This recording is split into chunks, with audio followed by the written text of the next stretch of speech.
Yeah, pretty much I'm just reading the different things that I've been editing over the past couple weeks.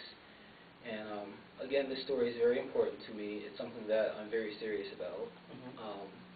It's been a passion of mine for years, and I feel thankful and grateful to have an opportunity to be able to share it among other authors and, with Miss Millie and with everyone who inspires me. So I'm going to start reading a little bit of it and see, what everyone thinks, and maybe get some feedback.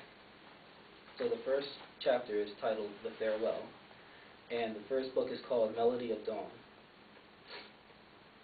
Okay. Now the first paragraph, the first bit I'm going to read to you is actually in quotes. It's a person speaking in the third person. So just so that doesn't mix you up. Okay. The raining clash of cold steel echoes hard amidst the twilight. Though I can no longer discern the difference between the crashing of the thunder and the crashing of her blade, a deep sensation inside tells me when it's her blade. An ecstasy of bloodshed fills the night air from within her terrible aura. It casts a shadow of rage over her enemies, blanketing them with an eerie chill of certain death. Her symphony deeply enchants me, even though I am only half awake.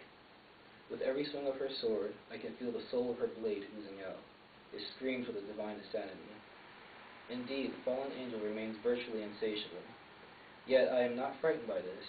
No, what truly frightens me is the darkness within my own soul, rising in response to her anger. Now there's a small break, and then the next paragraph is going to begin. Like thunder, another swing of her blade resounds, creating a shockwave of toxic emotion. It is a cold night, yet with an imminent stillness. I can feel her passion and hatred reflected in the cool glow of the moonlight. And now my protector's anger is unleashed, with overflow, in response to the brutal things the judges have done to me. Now my mind is only filled with imagery of her unparalleled beauty. Yet she mercilessly forces her victims to submit their blood to her. Yet why does this goddess of war admire me in spite of herself? Ages ago she would speak to me. Deep in the midst of my transient sleep I could hear her. That profound and radiant voice echoed, even into the depths of my dreams. Goddess Neolixa, just how deeply are we connected? And then there's another quote inside the quote. That's not her voice, but another voice in her head. It says, "Our hearts beat in one accord." And now continuing the quote of the original speaker, "The unconditional reflection of her heart's memory remains etched inside of me. After all, she has been eternally engraved into my heart for the keeping.